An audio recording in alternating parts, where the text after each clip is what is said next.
오늘은 부흥의 우리 셋째 날입니다. 오늘 말씀은 우리 하박국서 2장 우리 1절부터 4절까지 있는 말씀을 가지고요. 믿고 기다려라 반드시 응하리라. 믿고 기다려라 반드시 응하리라 라는 제목을 가지고 하나님 말씀을 시간 함께 나누도록 하겠습니다. 오늘부터는 이제 하박국서 2장이 되게 됩니다. 우리가 지난 주일부터 1장의 말씀을 쭉 이렇게 읽어왔는데요.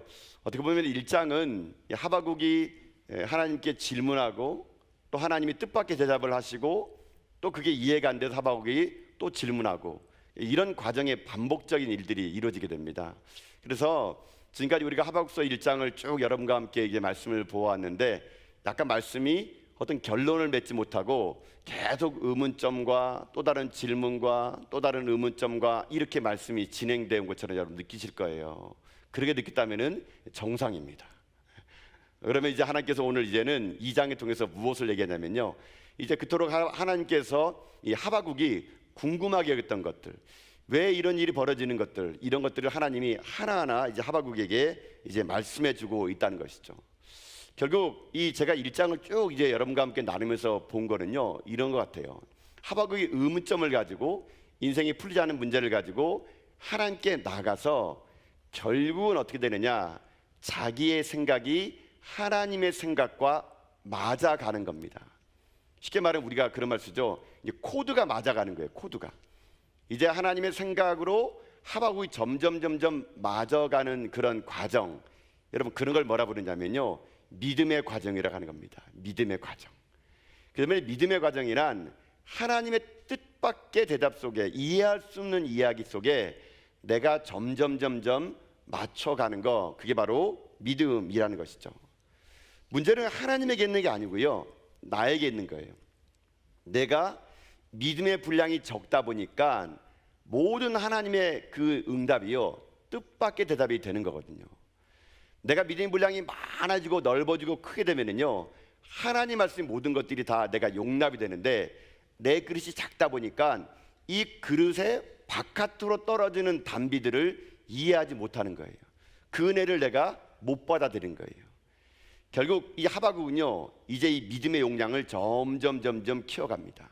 하나님에게 질문하고 대답을 듣는 동안에 점점 커져가서 이제는요, 납득이 안 됐던 것들이 납득되어지는 과정을 이제 2장에서부터 보게 되는 것이죠. 결국 그래서 여러분, 믿음의 문제는 뭐냐면요, 하박국이 하나님 뜻을 이해 못하는 것은 하나님 문제가 아니라 결국 하박국 자체의 문제였던 거죠. 자기가 그것을 못 받아들이는 거예요. 여러분, 우리도 그런 것 같아요.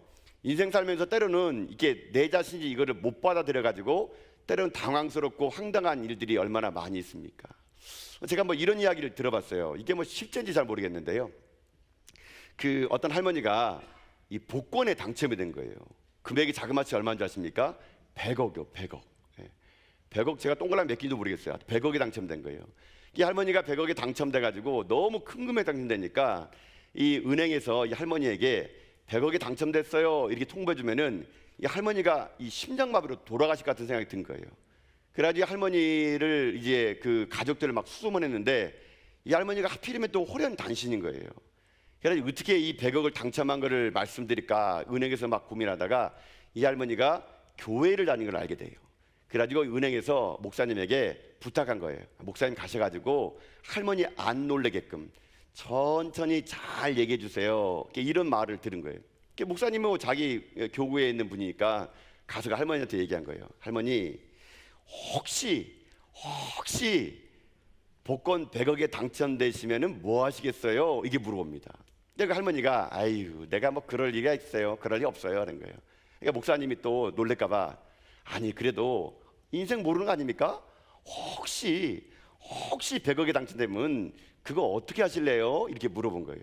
그러니까 이 할머니가 뭐 고민도 없이요, 주저없이 얘기했답니다. 만약에 진짜 내가 100억에 당첨되면 그 목사님 드릴게요 이런 거예요. 목사님 드릴 테니까 목사님이 교회에서 좋은 일 쓰세요 이렇게 하는 거예요. 그러니까 목사님이 그 말 딱 듣고 긴장한 거예요. 그리고 다시 물어봐요. 아니 할머니, 진짜 혹시 100억에 당첨되면 어떻게 하실래요? 아니 목사님 드린다니까요. 목사님 알아서 그냥 교회 쓰세요 하는 거예요. 그러니까 이 목사님이 나중에 이제 진짜인 거예요. 할머니, 실은 할머니 진짜 100억에 당첨되신 거예요. 이렇게 말하고 목사님이 할머니가 심장마비 걸릴까봐 막 가가지고 뒤를 막 받치는 거예요. 쓰러질까봐. 근데 할머니가 전혀 요동도 안 하는 거예요.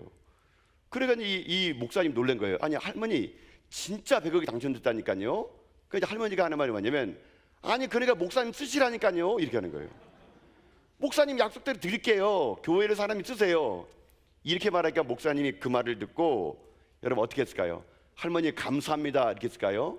목사님이 한바구음 울면서 감사합니다 이렇게 못하고요, 목사님이 할머니가 100억 드리다니까요, 목사님 마음대로 쓰세요, 교회를 위해서 드리겠어요 했더니 목사님이 할머니 감하다가 목사님이 심장마비로 죽었다 아니겠습니까? 목사님이 심장마비로 죽어버려요. 할머니는 멀쩡한데. 그래 100억 할머니가 가졌대요. 이게 무슨 우스갯소리겠죠. 이제 목사님 심장마비로 그 말 듣고 못 받아들인 거죠. 자기가 진짜 100억이 자기한테 온다는 거를 이 할머니는 그냥 드릴게요 했는데 목사님은 그걸 못 받아들인 거예요. 물론 이거 우스갯소리겠죠. 제가 이 우스갯소리 들으면서 저는 한 가지 결심한 게 있어요. 나는 우리 성도들 만날 때 무조건 청심만 먹고 얘기하겠다. 나는 청심만 먹고 쓰러지지 말아야지. 제가 뭐 그런 생각을 해봤습니다. 이게 우스갯소리는 제가 이 말 듣고 참 이렇게 마음속에 와닿는 게 뭐냐면요, 우리는 그런 것 같아요. 정말 놀랍고 위대한 일을 못 받아들입니다. 진짜인가? 그래서 우리는요, 우리 나름대로 축복이 있고 우리 나름대로 뭔가 기준이 있는 거예요. 그 기준에서 벗어나는 것은 용납이 안 되는 거예요. 못 받아들이는 거예요. 그것을 제가 볼 때는요, 하박국이 믿음의 용량 같아요. 믿음의 용량이 안 되다 보니까 하나님 말씀이 용납이 안 되는 거죠. 여러분, 그래서 여러분들이 혹시 기도하는데 응답이 너무 의외다, 뭐 이런 응답이 다 있어? 너무 뜻밖의 결론이 나오잖아요.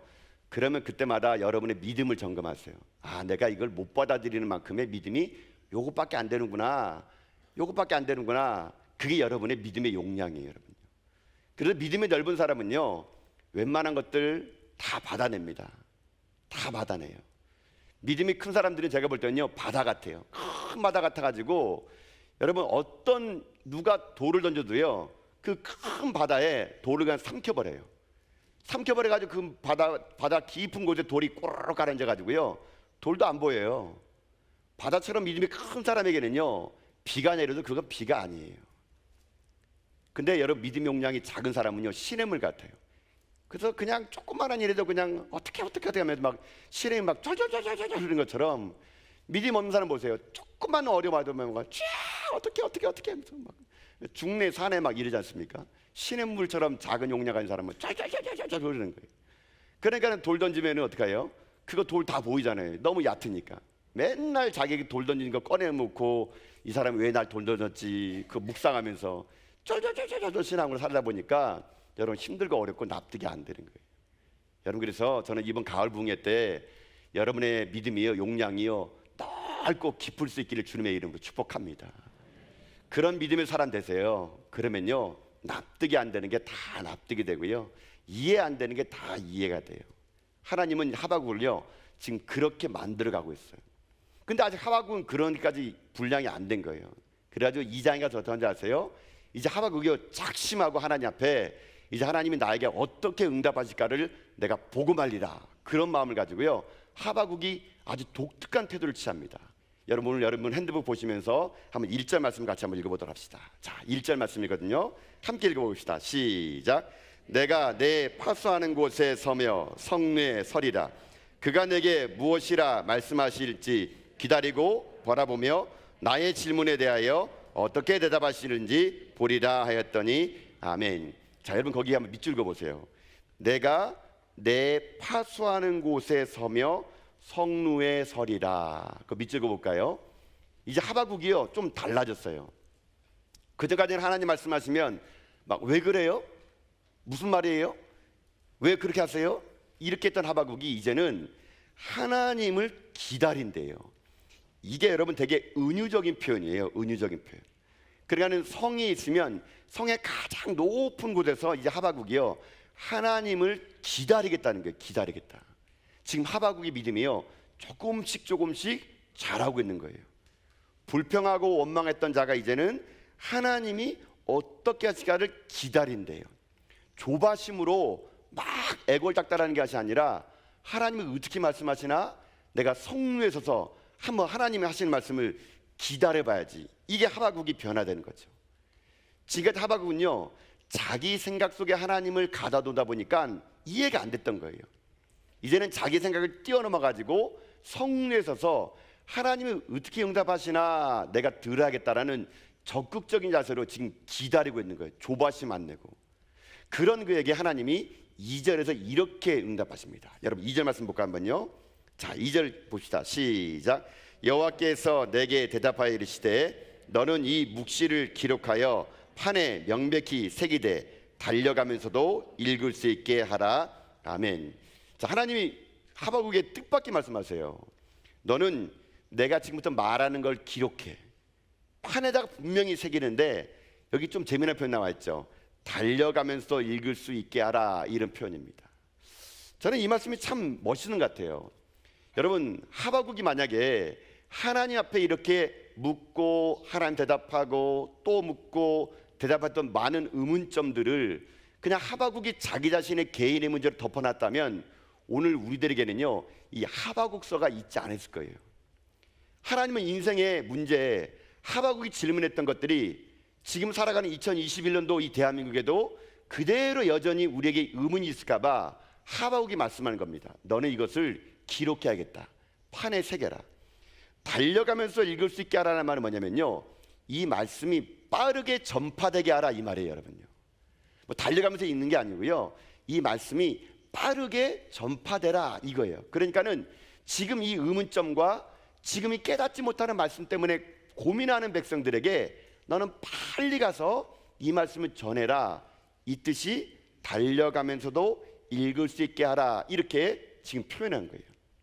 이 덕분에 우리는요, 하박국과 하나님 닿았던 대화 속에서 오늘 우리들의 삶의 문제를 다 볼 수 있는 거겠죠. 여러분, 하나님 먼저 얘기하세요. 이 달려가면서 읽을 수 있는 말을 기록하라. 그러면서 어떤 말을 기록하나, 여러분 3절에 있는 말씀 보세요. 3절의 말씀이 하나님께서 기록하라는 말씀 중에 일부예요. 보세요. 시작. 이 묵시는 정한 때가 있나니 그 종말이 속히 이르겠고 결코 거짓되지 아니하리라. 비록 더딜지라도 기다리라. 지체되지 않고 반드시 응하리라.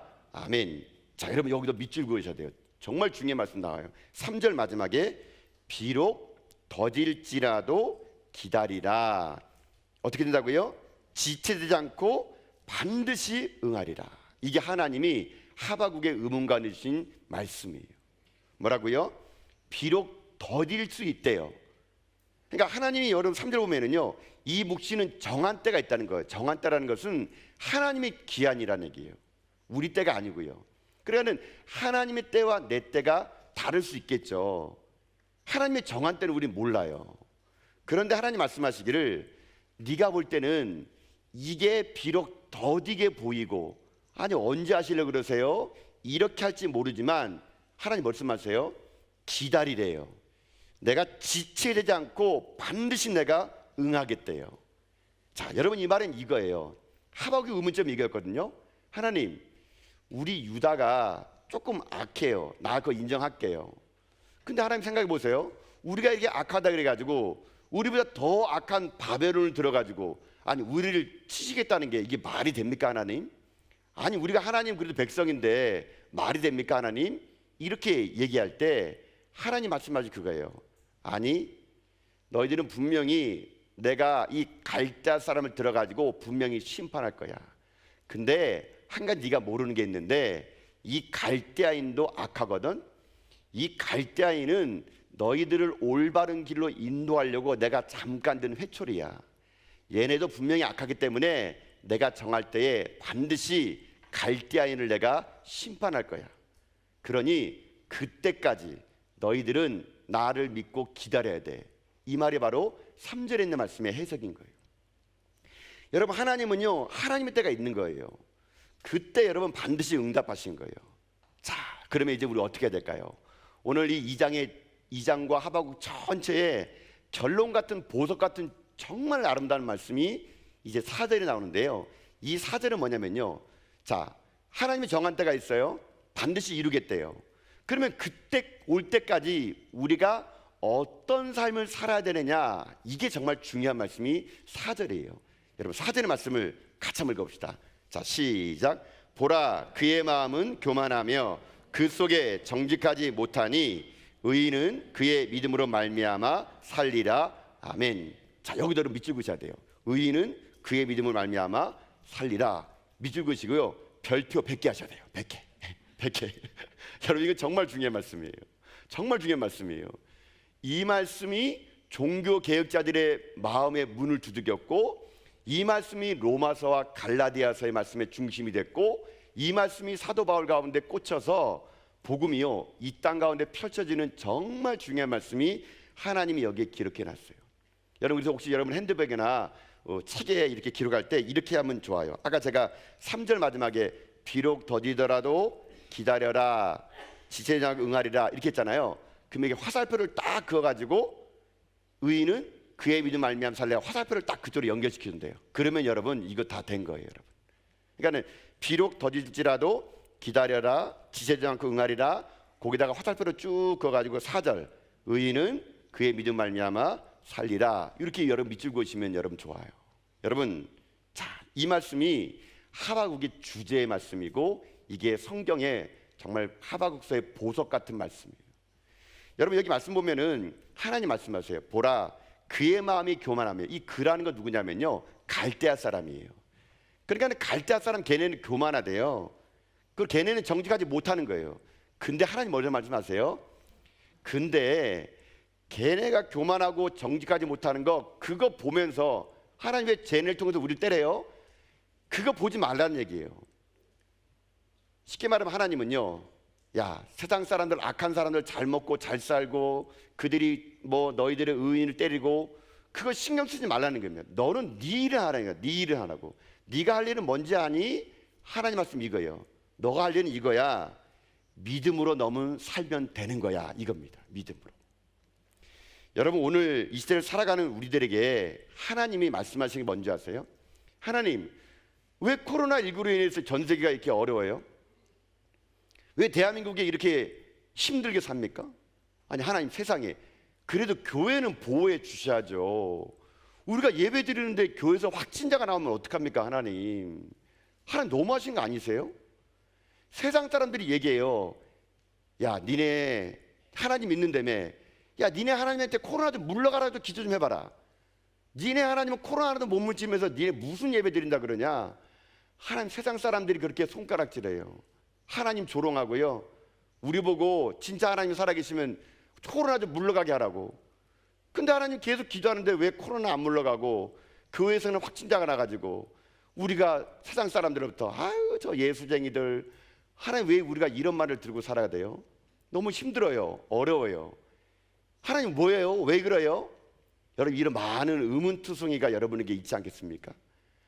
좀 상황은 다르지만요 하박국도 똑같은 거였어요. 여러분, 그럼 하나님이 여러분에게 코로나가 왜 일어난지 아니? 여러분이 하나하나 설명해 줄까요? 그렇지 않아요, 여러분요. 왜 우리가 이렇게 힘든지 아니? 설명하지 않아요. 하나님은요, 우리에게 뭐라는지 말씀하세요. 이 세상에 벌어지는 일들 왜 이래요? 왜 이래요? 그거 보지 말고 우리에게 부탁하는 게 하나 있어요. 의인은 믿음으로 말미암아 살아라, 이거라는 것이에요. 근데 이 말만 들으면 이게 납득이 잘 안 돼요. 그럼 믿음으로 산다는 게 뭐예요, 지금 이 시대에? 아니, 코로나가 이렇게 발생하고 우린 이렇게 사람들에게 조롱당하고 예배 드리는 것도 때로는 숨기면서 와야 되는데 믿음으로 살라니, 이게 무슨 말일까요? 자, 여기에서 오늘 우리들이 가장 중요한 믿음이란 단어를 해석을 할 거예요. 여러분, 이 믿음이란 말이 그 원문을 보니까요, 이 원문이 에무나예요. 에무나. 뭐 한국말 쓰게 되면 여러분 쓴다 그러면 어예예요. 에무나, 이게 여기 나와 있는 믿음이란 말이에요. 믿음. 그러니까 하나님께서 지금 의인은 에무나로 살아라, 이 말이에요. 근데 문제는 에무나란 뜻이 우리나라 말의 믿음과 전혀 다른 뜻으로 쓰여있다는 게 문제예요. 여기에서 하나님이 지금 세상이 흉흉하고 악인이 득세거리고 의인들이 악인들에게 눌림받는다 그러면 우리가 살 길은 뭐냐면요, 에무나인데요, 에무나의 진짜 뜻이 뭐냐면요, 견뎌낸다, 버텨낸다 이런 뜻이에요. 여러분 견뎌내는 것이고 버텨내는 것이래요. 이게 에무나 진짜 믿음이라는 것이래요. 하나님은요 이 시대를 보면서요 우리에게 뭐라 하는지 말씀하지 않습니까? 견뎌내래요. 버텨내래요. 사람들이 조롱하고 손가락질하고 너희 하나님이 어디냐 그러고, 때로는 의인들이 병에 걸리고 우리가 생각할 때는 너무 착한 사람이 악한 사람의 괴롭힘 당하고 시대가 불의하잖아요. 그때 우리가 어떻게 살아가야 되냐면은 그거 보면서 믿음 떨어뜨리지 말고, 그거 보면서 그거를 싸우려고 하지 말고, 내 삶의 자리에서 믿음으로 산다는 것은 하나님의 약속을 신뢰하고 하나님을 끝까지 믿고 그 약속 붙잡고 내 삶에서 이겨내고 견뎌내고 버텨내는 거, 이게 믿음이라는 것입니다. 그러나 여러분 지금 힘드시죠? 납득이 안 되고, 왜 내게 이런 아픔이 올까? 왜 나는 이렇게 아프지? 왜 나는 이렇게 직장을 잘려? 우리 아이는 왜 이렇게 돼? 내가 예수 믿고 내가 무슨 잘못해서 했다고? 내가 꼬박꼬박 나가서 하나님께 예배드렸고 하나님께 물질 드리고 헌신하며 살았는데 왜 나는 이런 인생이 돼? 이런 풀리지 않은 의문점들을 가지고요, 여러분 우리가 어떻게 하는지 아세요? 하나님의 선하심을 인정하시고 하나님의 일하심을 기대하시고 내 안에 담을 수 없는 하나님은 더 큰 하나님이라는 확신 속에서요 여러분 있는 자리에서 견뎌내시는 거예요. 끝까지 싸우는 거예요. 끝까지 거기서 여러분 버티는 거예요. 이게 진짜 믿음이라는 것이거든요. 그러니 여러분 힘들더라도 어렵더라도 지금 자리에서요 하나님만 바라보시면서 이겨낼 수 있기를 주님의 이름으로 축복합니다. 견뎌내셔야 돼요. 쓰러지지 마세요. 하나님은 반드시 정한 때에 하나님은요 나타나실 거예요. 이게 오늘 우리 가운데 회복돼야 될 믿음이라는 거거든요. 저는 이 부분을 볼 때마다 한 가지 한 분이 생각이 나요. 여러분 혹시 좀 잘 안 쓰는 한자어 같아요. 참척이라는 말 들어보셨습니까? 참척. 잘 안 들어보셨을 거예요. 이 참척이라는 한자어는 뭐냐면요, 자식이 부모나 조부모, 그러니까 할아버지보다 할머니보다 먼저 죽는 거, 이거를요 참척이라는 한자를 쓰더라고요. 참척. 그러니까 자녀가 먼저 죽는 거예요. 이게 참척이래요. 제가 이 말씀 왜 드리냐면요, 아마 지금은 생전에 계시지 않을 거예요. 제가 옛날에 읽었던 책이기 때문에 그러는데요, 2011년도에 돌아가셨던 것 같아요. 박완서 씨라는 여류 작가 계시는데 그분이 어떤 책을 썼냐면요, 한 말씀만 하소서라는 책을 썼어요. 한 말씀만 하소서. 아마 여러분 책 제목들은 아마 들어봤을 거예요. 안 읽어봤지만 책 제목을 들어봤을 거예요. 워낙 유명했거든요. 한 말씀만 하소서라는 이 책은 참척, 그러니까 박완서 씨가 아들을 잃고 난 후에 쓴 내면의 일기예요. 이분이 어떤 썼냐면요, 1988년도에 남편을 잃어요. 근데 남편을 잃고 나서 딱 석 달 후에요 26살 난 이 아들을 교통사고로 보냅니다. 근데 그 아들이 의사예요. 의사. 장래가 총명한 청년 의사였거든요. 근데 남편을 잃고 3개월 만에 너무 슬픈데 아들마저도 교통사고로 죽어버린 거예요. 이 박완서 씨가요 살 소망이 없는 겁니다. 그래가지고 너무 힘들어가지고 이 아들 잃은 슬픔을 달래기 위해서 부산에 있는 딸네 집에 이렇게 오게 됩니다. 그 책에 보면은. 근데 부산에 있는 딸이 와가지고요, 그 박완서 씨가 이 부산에 있는 딸이 이제 하나님을 아는가 봐요. 딸이 자꾸 하나님의 이야기를 하고 하나님 이야기를 하는데 이 박완서 씨가 그 하나님 말을 들으니까 더 화나는 거예요. 그래가지고 이 박완서 씨가요 그 책에 보면은 매일마다 하나님을 저주해요. 하나님을 원망하고 어떻게 이럴 수 있냐고, 신이 진짜 살아있다면 어떻게 나 같은 인생을 돌보지 않고 남편이 잃고 석 달 만에 26살 난 아들을 데려가냐고. 이 박완서 씨가요 거기에서 고통의 일기를요 써내려갑니다. 근데 이 책에서 이 박완서 씨가요 이런 대목의 글을 쓰는데 이렇게 씁니다. 한번 제가 책 중간에 부분 읽어드릴게요. 들어보세요. 자, 이렇게 묘사했어요. 내 아들이 죽었는데도 기차가 달리고 계절이 바뀌고 아이들이 유치원 가려고 버스를 기다리고 있다는 것까지는 참아줬지만 88 올림픽이 여전히 열리리라는 건 도저히 참을 수 없을 것 같다. 내 자식이 죽었는데도 고을마다 성화가 도착했다고 잔치를 벌이고 춤들을 추는 걸 어찌 견디랴. 아, 내가 만일 독재자라면 88년 내내 아무도 웃지 못하게 하련만. 여러분, 아들을 잃은 이 어미의 마음을 아시겠습니까? 자기는 아들 잃고요, 너무 힘든데 용납이 안 되는데 지금 88 올림픽이 열리는 거예요. 마을마다 고을마다 성화 왔다고 사람들이 노래하고 춤추고, 자기 아들을 잃어버리면 자기만 아픈 거예요. 여전히 기차는 달리고요, 여전히 아이들은 유치원 버스 타고 학교를 가고요, 세상은 다 그대로인데 나만 이러는 거예요. 이 박한서 씨가 그 속에서 끝없이 하나님에게 분노의 치밀 속에서 하나님 앞에요 따지고 묻고 그러다가 그 속에서 하나님을 만나 변화되는 이야기를 쓴 책이 한 말씀만 하소서라는 이런 책이에요. 자, 근데 이 책이 나중에 베스트셀러가 돼요. 그때 나중에 기자가 이 박한서 씨에게 물어봐요. 아니, 어떻게 이렇게 어려운 시기를, 어떻게 이런 고통을 극복하며 살았습니까? 어떻게 이렇게 고통스러움을 극복하며 살았습니까? 이 기자가 물을 때 이 박한서 씨가 인터뷰에 이런 말을 해요. 고통은 극복하는 게 아니고 견디는 겁니다. 이렇게 썼다 그래요. 여러분, 저는 이 박한서 씨의 마지막 말, 내게 아들을 잃은 고통이 있는데 고통은 극복하는 게 아니고요, 견디는 거예요. 나중에 이분이 이것을 믿음이라고 얘기합니다. 이 책에서 믿음으로. 여러분, 그런 것 같아요. 여러분, 이 땅의 삶을 살아갈 때 하나님이요 우리에게 뭘 요구하는지 아세요? 믿음의 근육을 키우기를 원하시는 거예요. 하나님 이 땅 삶을 살아갈 때 우리들이요 믿음으로 삶을요 살기 원하는 거예요. 여러분, 이 말씀 잘 들어보세요. 의인은 믿음으로 말미암아 살아가는 거예요. 여러분, 이게 이해가 되시는지 모르겠는데요, 믿음을 가지는 게 아니고요, 내게 믿음이 있다라고 말하는 게 아니고요, 하나님 말씀하는 게 뭔지 아세요? 믿음으로 살아가는 거라니까요. 삶으로 나의 믿음을 증명하는 거예요.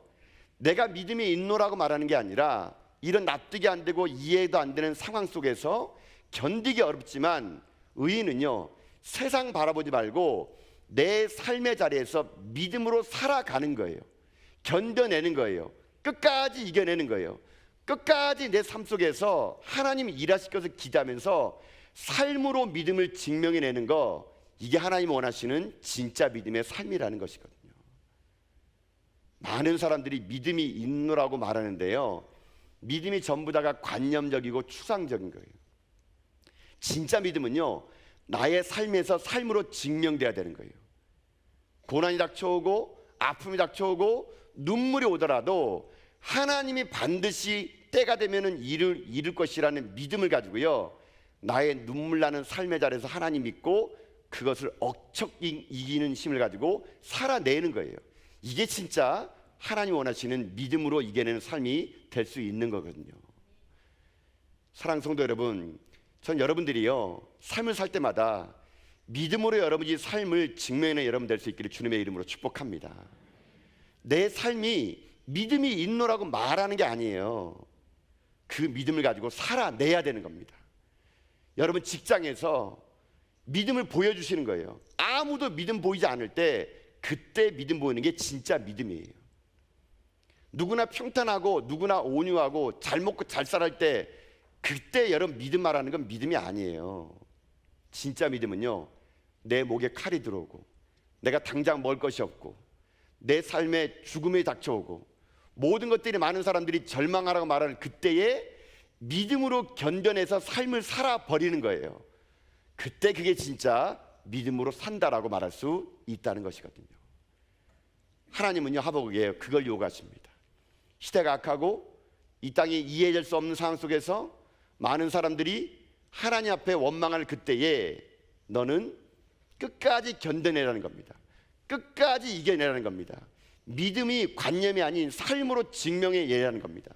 그래서 내 삶 속에서 하나님이 일하실 때까지 견뎌내며 이겨내며 살아가는 거, 그게 바로 진짜 믿음의 삶이라는 거예요.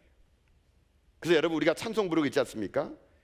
최후 승리를 얻기까지 주의 십자가 사랑하리, 빛난 면류관 받기까지 험한 십자가 붙들겠네. 여러분, 이게 진짜 믿음이에요. 사랑하는 성도 여러분, 여러분이 저는 이 가을 부흥회 동안에요, 이런 믿음을 가지고 살 수 있기를 주님의 이름으로 축복합니다. 납득이 안 되죠? 이해가 안 되죠? 하나님 우리에게 이해를 요구하지 않으세요.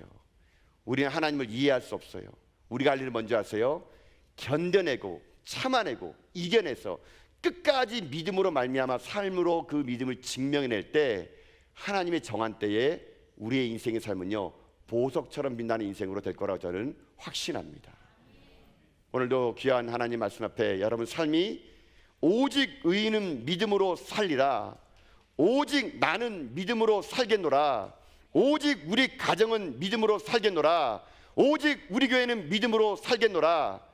여러분, 이런 고백들이 여러분 고백이 되어서 주님 오시는 그날까지 흔들리는 세상 속에서 흔들리지 않은 믿음을 가지고 여러분 믿음으로 승리해 나가는 여러분 다 될 수 있기를 여러분 주님의 이름으로 축복합니다.